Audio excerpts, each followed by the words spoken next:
Dicho esto, vamos al tema que nos compete en este día.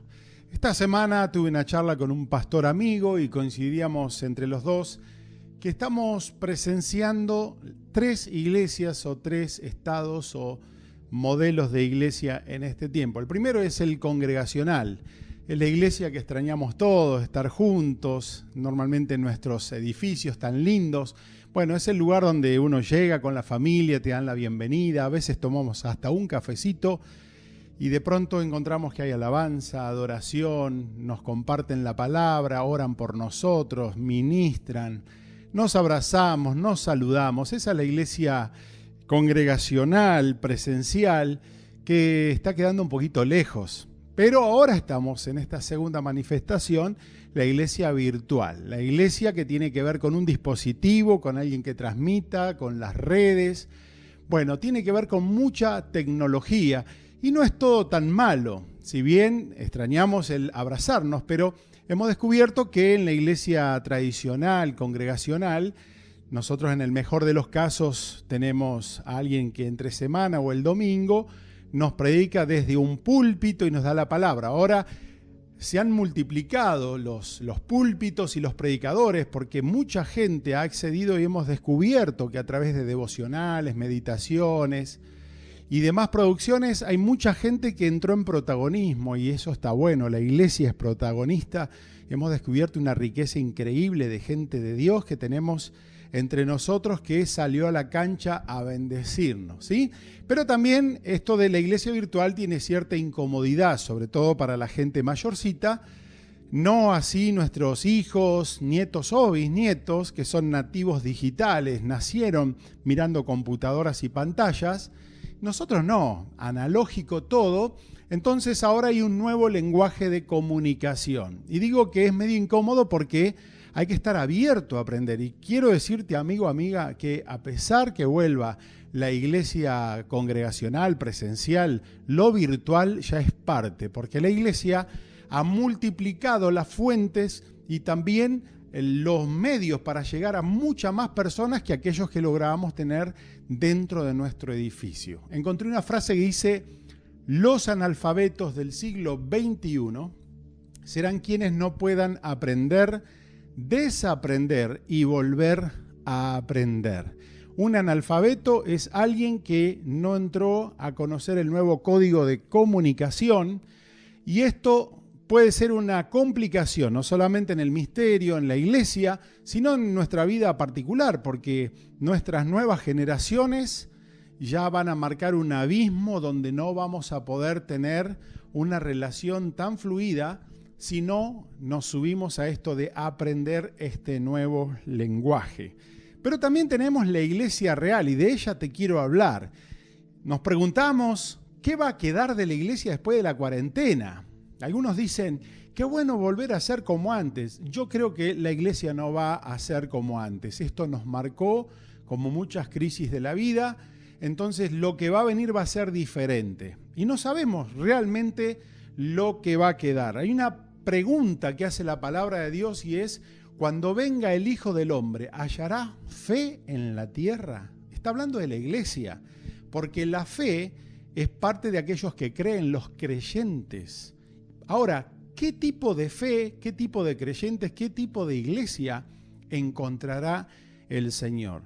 Sí, es muy claro que Dios dice que sabe cuál iglesia va a ser salva, cuál iglesia va a ser arrebatada, cuál iglesia va a gobernar, qué tipo de creyentes son aquellos que están a la altura de ese llamamiento de Dios para sus vidas. En el año 2001, precisamente en el 11 de septiembre, Torres Gemelas, Nueva York, Estados Unidos, hubo un atentado terrorista que todos conocemos. El mundo cambió muchísimo a partir de ahí. De hecho, viajar ha cambiado, toda la parte migratoria ha cambiado. Pero pasó algo curioso que los encuestadores dicen que por 6 a 8 semanas las iglesias del área se llenaron de gente. La gente de la iglesia estaba fascinado, la gente volvió al Señor, entendió el mensaje, un poco de susto quizá, pero el susto le duró unas pocas semanas y la iglesia volvió a ser la misma. Yo creo y he compartido con muchos de mi equipo de trabajo que esta cuarentena es un filtro, que Dios está zamarreando, y es una imagen bíblica, al trigo. Dios está zamarreando la obra, porque cuando hay este tipo de proceso queda lo firme, lo estable, lo genuino. También otros me dijeron, este es un tiempo de decantación, porque la fe va a ser probada, el cristianismo va a ser probado, como siempre lo fue.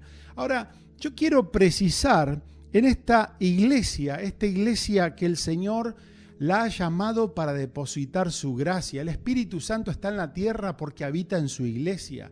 Una iglesia que el Señor ha sido tan fiel en depositarla acá en la tierra para que las mismas puertas del infierno no prevalezcan. La iglesia tiene la gracia de Dios, el mensaje de Dios. Esta iglesia ha sido llamada por Dios para ser una iglesia gloriosa. Y todo lo mejor de Dios que vamos a ver en este tiempo va a ser porque el Señor está levantando una iglesia poderosa donde haya una verdadera manifestación. Ahora, esta iglesia tiene por lo menos en este tiempo 4 características que debemos afirmar. Así que vamos juntos diciendo que esta iglesia, la iglesia que el Señor va a venir a buscar, es una iglesia fiel hasta la muerte. Una de las últimas palabras que el Señor le da a esta iglesia que pasa por tantos momentos y periodos de tanta presión y prueba es: sé fiel hasta la muerte y yo, dice el Señor, te daré la corona de la vida. Esto es una batalla de la fe, esto es una carrera a correr, pero hay que llegar hasta el final. No sirve la carrera si no quedamos a mitad de camino. El Señor nos llamó para poder acceder a todo el propósito de Dios. Ahora, esta iglesia que tiene que ser fiel va a empezar a ver algo que ya se está manifestando desde hace un tiempo. Y es que este es un tiempo de apostasía. Acordate esta palabra porque va a estar muy vigente. Apostasía. Es alguien que vuelve el rostro a Dios, que le da la espalda a Dios. Apostasía es gente que ha servido a Dios, que ha amado a Dios, que ha sido enamorado o enamorada por Dios. Pero de pronto por algo que sucede en su corazón, que solamente la persona y Dios conocen, hace que esta persona comience a enfriarse, a mirar para otro lado. La vida espiritual comienza a decaer. Y esto no es una casualidad, porque esto es un tiempo de presión y prueba. Entonces va quedando lo genuino de la vida y no se puede llegar al final de camino, a la salvación, a la manifestación total de la salvación, si uno está andando a medias. Hay 3 pasajes que literalmente dicen así.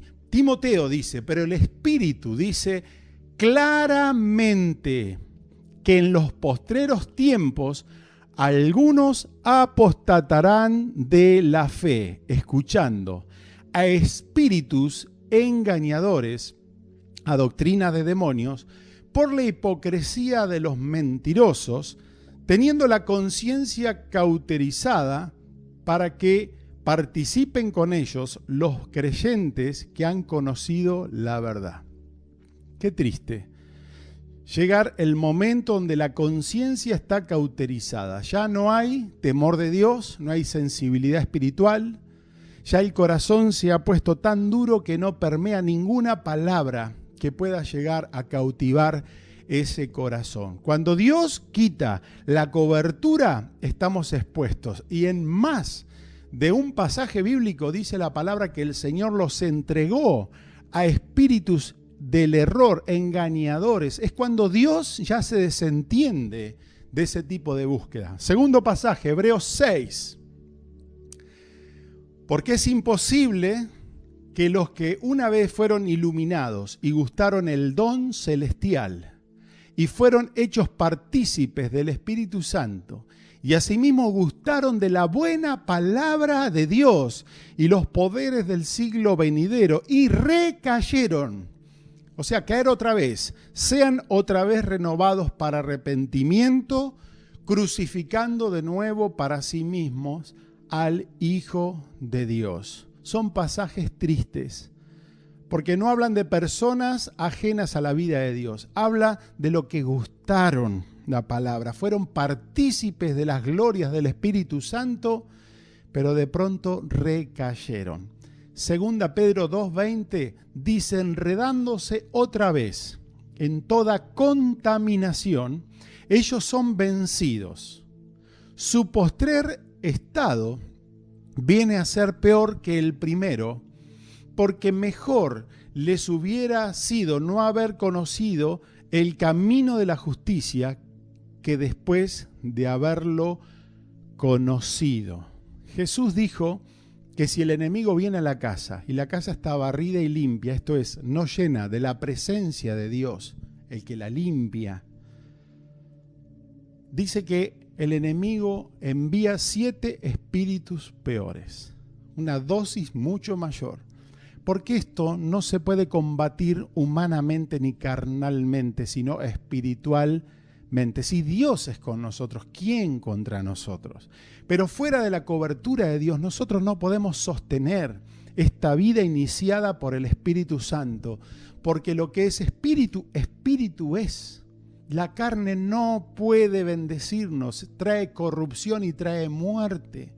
Por eso, qué triste es ver esta iglesia que se está desviando.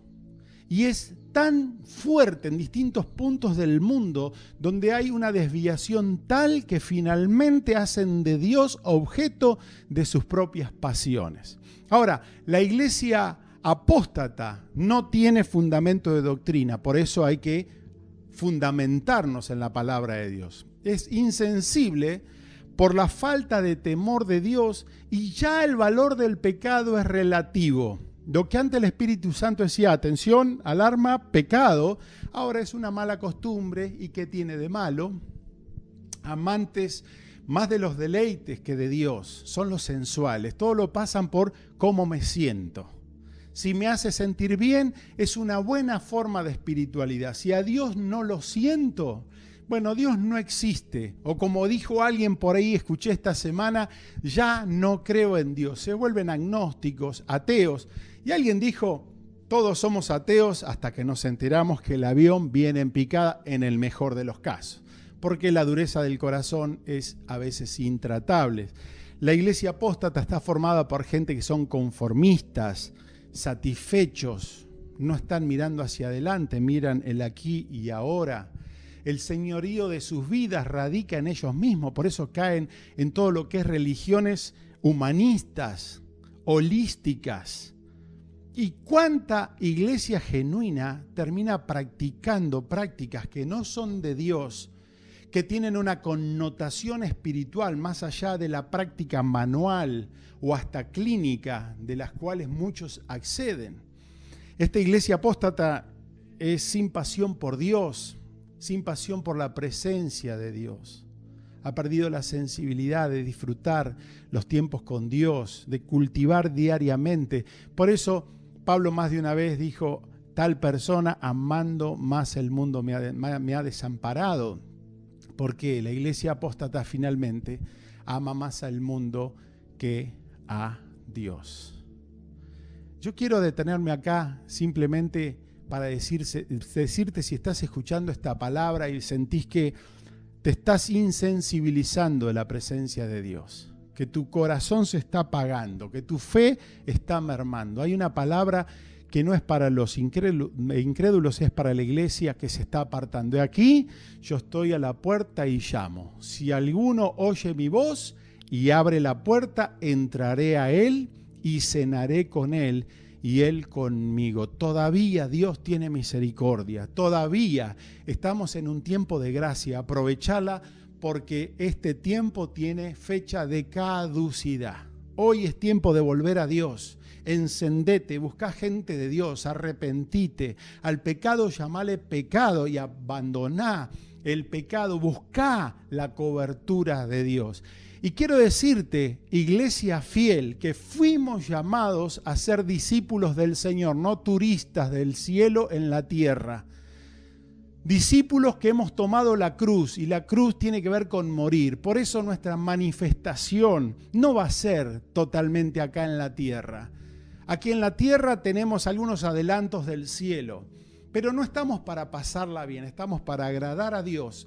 Tomamos la cruz, seguimos al Señor en todo momento. Y había muchos discípulos que dejaban a Jesús y le decían, tu palabra es muy dura. Y es cierto, la palabra del Señor es muy tajante, muy radical. Seguís al Señor o tristemente podés dejarlo al Señor también, pero la iglesia fiel es la que persevera hasta el final y accede a todas las glorias que el Señor tiene. ¡Wow!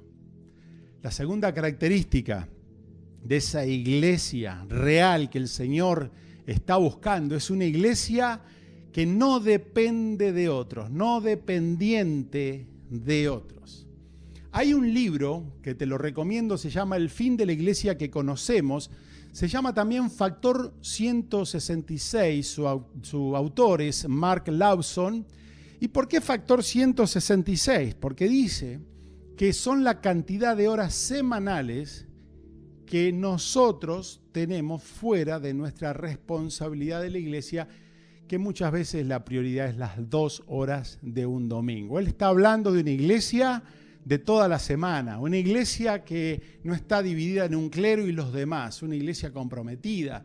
Y él está diciendo que la iglesia que conocemos, y es un libro de años, es una iglesia que tiende a desaparecer porque es una iglesia basada en programas, en estructuras, pero ahora la iglesia es la iglesia del pueblo, de la gente comprometida. Y él dice que llegará el tiempo donde las iglesias tienen que dejar de ser centros de servicios espirituales, proveedoras de servicio, donde la gente acceda a lo mejor que se le puede dar para que se sienta mejor. Los pastores, los líderes, los comprometidos, le podría decir entre comillas, como dije recién, el clero de la iglesia, son los que tienen la responsabilidad de ofrecer lo mejor de Dios y el usuario va eligiendo su mejor opción. Desgraciadamente, encima ahora con lo virtual, también hay otras plataformas desde donde podemos vender esas iglesias o centros de servicios espirituales. A ver, ¿quién tiene la mejor transmisión? ¿Quién tiene la mejor definición? Las mejores opciones. Te hacemos el delivery a tu casa. Te la hacemos fácil. Él está diciendo que viene el fin de la iglesia que conocemos. No podemos ya delegar la responsabilidad en los demás. La iglesia que hoy el Señor va a venir a visitar y el Señor va a levantar es una iglesia donde el creyente entienda que debemos en este tiempo ser personas que nos hagamos cargo cada uno de nosotros mismos. La palabra dice cada uno llevará su propia carga. No significa que no pidas oración, que no va a haber alguien que te dé una palabra, que te vas a nutrir de alguien del cuerpo, pero la responsabilidad es realmente tuya. Ya nadie podrá cuidar de tu persona si no te cuidas a vos mismo. Esto de que la iglesia está frente a un filtro, una decantación de Dios, quizás es producto de ahora encontrar que hay cosas que por ahí fundamentaban nuestra conexión con Dios, el grupo social, el edificio, la trayectoria que yo tengo en esta congregación. ¿Te diste cuenta que llega un momento y va a llegar un momento que lo único que nos va a quedar es estar en casa, estamos solos y nos queda Dios? Y ahí el Señor nos va a demostrar cuánto le adoramos, cuánto le amamos, cuánto le servimos. El Señor nos ha sacado todo tipo, entre comillas, de entretenimiento eclesiástico. Y el Señor comienza a mostrarnos cuál es el lugar que Él tiene en nuestras vidas. ¡Wow! Una de las características que dice Lawson también es que la iglesia debe liberar a su gente para cumplir los propósitos de Dios. Si la gente no conecta con su llamado y su propósito y está atado limitado en una iglesia probablemente pierda la motivación y buscará en el mundo nuevas oportunidades para servir a Dios con esa pasión. Por eso la iglesia tiene que ser liberadora, una iglesia del pueblo, una iglesia de los dones sueltos, conectados, todos liberados para poder servir al Señor con plenitud. Así que tenemos esta iglesia que es una iglesia real, una iglesia donde ahora yo necesito tener un encuentro con el Señor. No dependas de papá y mamá, nadie te puede empujar, tenés que tomar un compromiso serio con el Señor. Y ese compromiso va a ser probado. Así que vamos a la tercera característica. Esta iglesia es una iglesia aferrada a la palabra. Allá en los primeros años de la historia dicen que a los cristianos se los llamó el pueblo del libro, porque ellos vivían siempre con el libro, dependiente del libro. Qué lindo es esto. Aunque ahora el libro lo hemos reemplazado por el celular, la tablet, la computadora, pero seguimos siendo el pueblo de la palabra. Segunda Timoteo 3:2 dice que estos serán tiempos peligrosos. Estos son tiempos peligrosos. Y sigue describiendo unas cualidades del carácter de la gente de este tiempo. Impresionante la coincidencia de este perfil de personalidad que describe Timoteo capítulo 3 en adelante. Pero Pablo le dice, tiene que haber una diferencia. Mas tú persiste en lo que has aprendido y te persuadiste, sabiendo de quién has aprendido lo que has sabido de las Escrituras o Sagradas Escrituras, las cuales te pueden hacer sabio para la salvación por la fe que es en Cristo Jesús. Sabio para la salvación, sabio para la salvación. Este es un tiempo donde depender de la palabra de Dios marca una diferencia radical. Hace unas semanas hablaba con papá Sebastián y él decía, solamente las personas que están familiarizados con la palabra de Dios van a poder vivir de una manera saludable en lo espiritual y en lo emocional. Qué difícil sería hoy vivir sin la orientación de lo que Dios está haciendo, sin las promesas de Dios que nos guardan, que nos sostienen, que nos alimentan, que nos provee. La palabra de Dios hoy es central. No se puede vivir una vida de seguridad interior si no hay una convicción o un fundamento de la palabra del Señor. Y encontramos que la palabra de Dios me da respuestas que yo necesito ahora diariamente. Pero también aquellos que estamos viviendo amparados por la palabra de Dios, aferrados a la palabra de Dios, vamos viendo que eso marca una diferencia abismal con el resto de las personas. ¿Por qué? Porque creer en la Biblia como la palabra de Dios que nos puede hacer sabios para salvación, define nuestro estilo de vida, nuestro estilo de familia, nuestra concepción de la sexualidad. O sea, desde el momento que nosotros creemos en la palabra de Dios y que hay un Génesis, ahí vemos cómo Dios, primero Dios creador, fue diseñando su modelo y en su modelo, al haber un Dios con su carácter, con su amor, con su idea y su propósito, nosotros vamos definiendo nuestras vidas y la palabra de Dios que permanece se va confirmando y vemos que ella es respuesta para todas las generaciones siglo tras siglo. No podemos vivir la vida de otra manera, entender la vida de otra manera. Ahora, si Dios, al creer que es por la palabra creador y define modelos, probablemente sea una piedra de tropiezo y hay que sacarlo a Dios de encima. Hoy hay un ambiente donde se está atentando y que quiere erradicar todo tipo de divinidad en el corazón del ser humano. Entonces, si Dios definió esto, al sacar a Dios, nosotros podemos con toda una amplitud definir el resto de las cosas. ¿Me va entendiendo cómo es esto? Por eso la palabra de Dios define nuestra fe. Somos guardados mediante la fe, dice su palabra.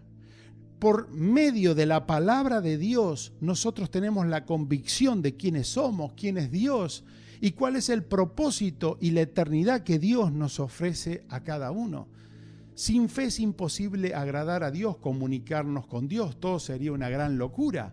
Por eso, la palabra de Dios tiene que ser revelada por el Espíritu Santo. Y el Espíritu Santo, dice el Evangelio, nos fue dado a nosotros, cosa que el mundo no lo puede recibir. Es tiempo que definas tu vida, pero por tu convicción en Dios, no por lo que el vecinito o el familiar que no conoce al Señor entiende la vida. Va a haber conflicto. No va a poder entender la vida que Dios ofrece, porque dice la palabra que justamente ella puede ser discernida por medio del Espíritu Santo y que los espirituales van a entender la palabra de Dios. Por eso va a haber conflicto. Gente carnal, humana, natural, gente que solamente funciona desde la razón, querer explicar lo que es la vida, va a haber una dicotomía tal que tarde o temprano eso va a generar una brecha en el corazón. Pero la iglesia que es fiel, esa iglesia que depende de las promesas del Señor, que se hace cargo de sí mismo, esa iglesia que se aferra a la palabra, es una iglesia que entiende, una iglesia que adopta la palabra de Dios y es una iglesia que va para adelante porque está afianzando todo lo que es su decisión y todo lo que tiene que ver su eternidad en algo que permanece para siempre, la bendita palabra de Dios. Y la cuarta y última característica tiene que ver un poco con lo que venimos hablando, porque esta iglesia real que el Señor va a encontrar es una iglesia que soporta la presión o que tiene que aprender a soportar la presión. ¿Por qué digo por lo anterior? Porque hay otros que son apóstatas, que renuncian por todo lo que hablamos al compromiso con Dios, pero la iglesia sigue siendo fiel a pesar de todo. Porque hay una iglesia dependiente que tiene un nivel mínimo de compromiso, es sensual, sensorial, y que se desvía tras aquello que le da un mejor sentir, quizás hasta emocional, pero la iglesia sigue creyendo y caminando porque es un discípulo que tomó la cruz. Mientras que también nosotros tenemos tantas teorías y tantas influencias fuera del entorno de Dios, la iglesia sigue creyendo en la palabra de Dios y se aferra a la palabra de Dios. Y esto genera una tensión. Entonces, finalmente, la iglesia que va a perseverar va a ser una iglesia que sabe enfrentar y soportar las presiones de su entorno. Por eso la palabra de Dios dice que los enemigos del hombre finalmente serán los de su propia casa. Se va a ir definiendo el ambiente. Por eso, esto de erradicar la divinidad en los seres humanos hace que haya una división. También dice 2 Timoteo 3:12, y en verdad todos los que quieren vivir piadosamente en Cristo Jesús padecerán persecución. Esto de ser respetado ya es bastante relativo. Porque probablemente a causa de Cristo y de vivir piadosamente, va a haber un nivel de persecución. Hoy, aquí y ahora, en otros países ya hay una persecución real al 100%. Tenemos contacto con pastores, tenemos contacto con tanta gente que no puede decir el nombre del Salvador abiertamente porque es motivo de muerte. Hay una persecución terrible, pero ya hay un nivel de persecución. La iglesia fue perseguida y va a ser perseguida. La verdad de Dios va a tratar de ser erradicada. Se va a tratar de trabajar de manera que la gente se aparte de los caminos de Dios creyendo a la mentira. Y debemos tomar algunos ejemplos. Daniel tuvo la gracia de Dios, aquel muchacho que estaba lejos del templo y de su casa, su familia, que tenía solamente a Dios y el favor de Dios, fue puesto por la gracia de Dios en los primeros lugares y por la envidia de todos los sátrapas alrededor de él fue perseguido. Y por un tema de envidia de poder y del lugar de preferencia fue atacada su espiritualidad.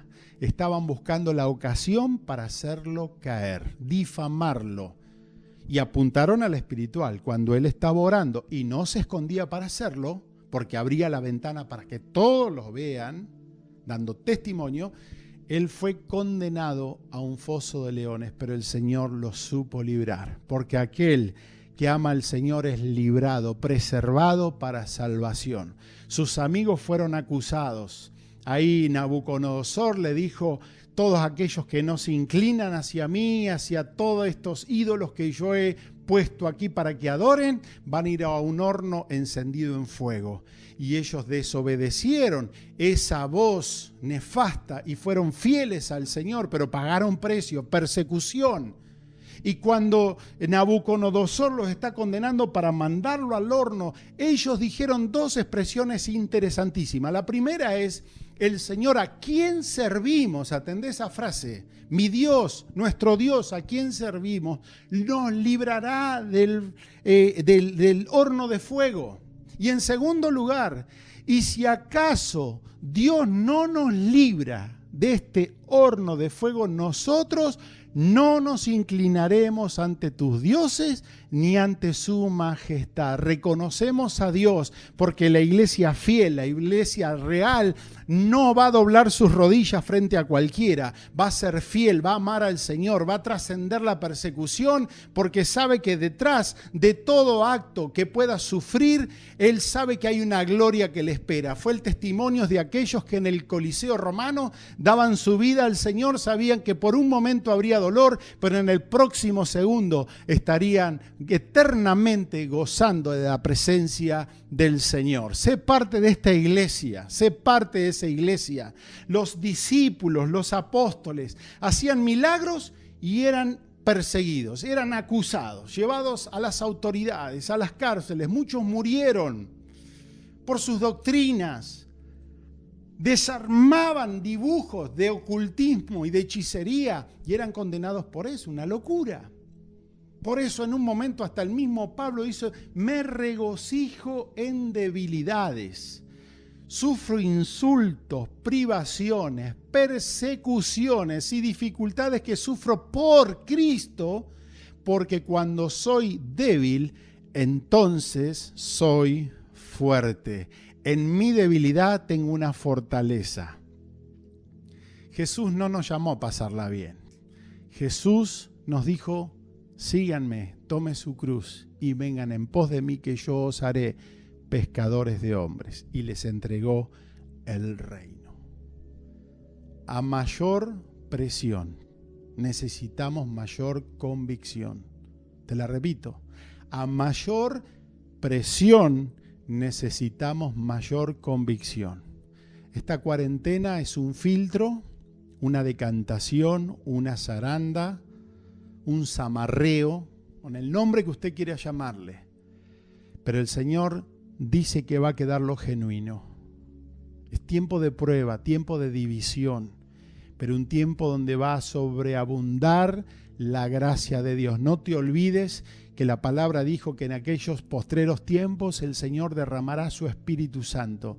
Señores, señoras, viene una iglesia reservada para pocos. Esa iglesia que va a ser una iglesia real, quizás reducida, pero va a ser una iglesia poderosa, porque vamos a ver la gloria de Dios. Estamos a las puertas del gran último avivamiento que Dios tiene sobre la tierra. Habacuc lo visualizó porque esa tierra será llena de la gloria y esa gloria es para vos, para nosotros que somos parte de la iglesia real.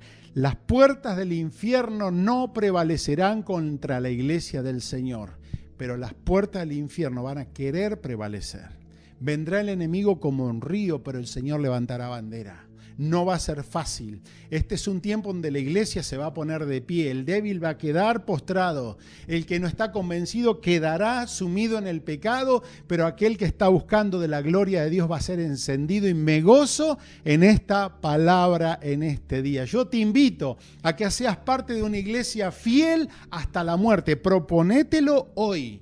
Yo y mi casa vamos no solamente a servir al Señor, le vamos a seguir hasta el final. Sé parte de una iglesia no dependiente, gracias por todo. Pero yo me voy a hacer cargo de mi casa, de mi espiritualidad. Tenga templo, tenga musiquita, no tenga musiquita, me alienten, no me alienten. Tengo a Dios y su palabra, la fuente de mi fe, porque el justo por su fe vivirá. Una iglesia aferrada a la palabra de Dios. Yo te respeto, querido, cree en lo que vos quieras, pero yo creo en la verdad eterna de Dios, en su palabra, y soportar las presiones. No tengas miedo, no tengas miedo. Siempre está Dios sosteniendo a su iglesia. Dios no nos va a dejar solo.